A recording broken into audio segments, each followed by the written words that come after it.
তোমরা সবাই কেমন আছো? আজ আমরা দ্য ডিভাইড দেখতে যাচ্ছি। আমরা নিউ ইয়র্ক সিটির একটি অ্যাপার্টমেন্ট বিল্ডিংয়ে আভা নামে একটি মেয়েকে দেখতে পাচ্ছি, যে জানালার কাছে দাঁড়িয়ে কিছু দেখছে। আসলে নিউ ইয়র্ক সিটিতে একটি পারমাণবিক হামলা হয়েছে, এবং একই পারমাণবিক বোমার বিস্ফোরণের কারণে আভার মতো দ্রুত গতিতে বেড়ে চলেছে আভার বয়ফ্রেন্ড স্যাম। এবং মেরিলিনের সাথে তার একটি মেয়ে ওয়েন্ডি আছে। এখন মিকি এই জায়গায় থাকতো, তাই সে সবাইকে বলে যে আমার নিয়ম অনুসারে তাদের এখানে থাকতে হবে, যেমন আপনি বাইরে যেতে বা দরজা খুলতে পারবেন না, এবং যদি আপনি এটি করেন তবে যদি সে চেষ্টা করে, আমি নিজেই তাকে মেরে ফেলব। এদিকে বাইরে থেকে কিছু অদ্ভুত শব্দ আসে, এবং জোশের সাথে ববির গায়ে কিছু ধুলো পড়ে।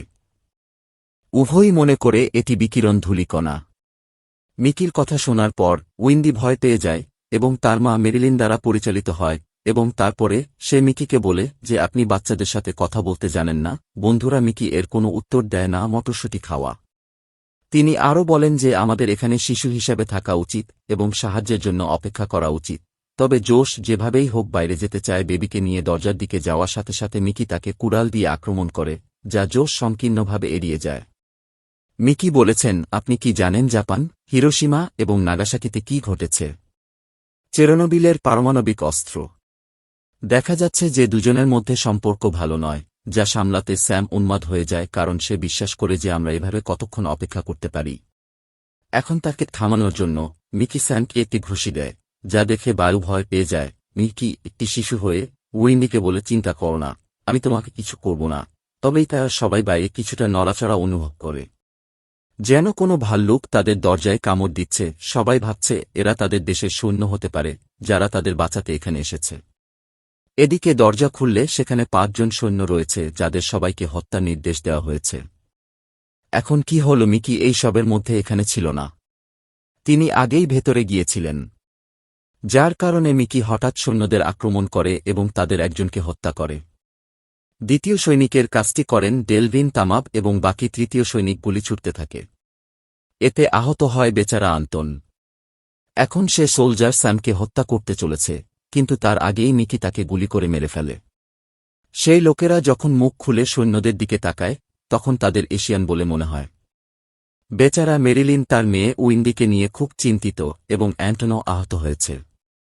তারপর ডালভিন কিছু সাহায্য পাওয়ার আশায় একজন সৈন্যের রেডিও চালু করার চেষ্টা শুরু করে, কিন্তু মিকি তখন তাকে ট্রুভান রেডিও বন্ধ করতে বলে, কারণ এটি আরও বড় সমস্যা সৃষ্টি করতে পারে।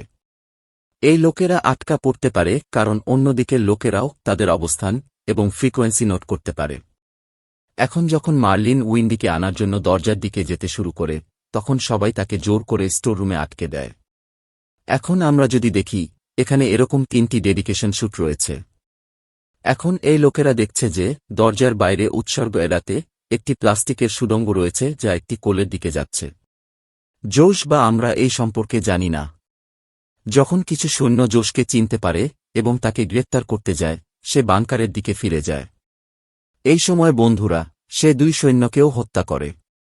এছাড়া তার বন্দুকটিও সেখানে ফেলে রাখা হয়েছে। এখন কথোপকথনের সময় আভা অ্যান্টনকে চুম্বন করতে চলেছে যখন স্যাম সেখানে আসে। আর সে কিছুই দেখতে পেল না। বন্ধুরা, ডেলভিন আবিষ্কার করেন যে মিকির ঘরে একটি গোপন কক্ষ রয়েছে, যেখানে আসলে প্রচুর খাবার ছিল। যতদিন যায় এই বাংকারেও রেডিয়েশন পড়তে থাকে, যার কারণে প্রত্যেকেই কোনো না কোনোভাবে আক্রান্ত হয়। ববি এবং জোশ মেরিলিনের সাথে ক্রমবর্ধমান ঘনিষ্ঠ হয়ে উঠলে আভা দেখে সবাই পাগল হয়ে যায়। আভা অনেক কষ্টে তাকে ঠেলে দিয়ে চলে যায়। পরবর্তী প্রশ্নটি তিনি জিজ্ঞাসা করেন যে আপনি আমার ভাই অ্যান্ড্রিনকে ভালোবাসেন না। এই বিষয়ে আভা বলেছেন যে আপনি ইতিমধ্যে আপনার প্রশ্ন জিজ্ঞাসা করেছেন। এখন স্যামের পালাকে বেছে নেয়া দিনটি। তাই জোশ তাকে ডেলভিনের দেহ কেটে ফেলার অনুমতি দেয়, যা স্যামের নিয়ন্ত্রণে ছিল না। তাই আভা তাকে থামায়, যা জোশকে রাগান্বিত করে যে সে হস্তক্ষেপ করছে। সে স্যামের হাত ধরে বাঁকিয়ে দেয়। তারপর সে আভাকে বলে যে তুমি যদি তাকে জীবিত দেখতে চাও, তাহলে গিয়ে সেই মৃতদেহটিকে টুকরো টুকরো করে দাও। পেছরি আভা কি করবে? সে কোনোভাবে ডেলভিনের শরীরকে টুকরো টুকরো করে একটি সেপটিক ট্যাঙ্কে রাখে। তারা একে অপরের মাথা থেকে চুল সম্পূর্ণভাবে সরিয়ে দেয়। এখন এটা দেখে সে সঙ্গে সঙ্গে বেরিয়ে আসে, যে সে তার মাথায় প্যান দিয়ে আঘাত করে। এখন এতে ক্ষিপ্ত হয়ে জোশ তাকে হত্যা করতে যায়, এই বলে যে সে এখনই এটি শেষ করবে। ঠিক তখনই তার ভাই অ্যান্টন সেখানে এসে তাকে থামায়। সে প্রথমে স্যামকে হত্যা করে এবং তারপর আভাতে চলে যায়।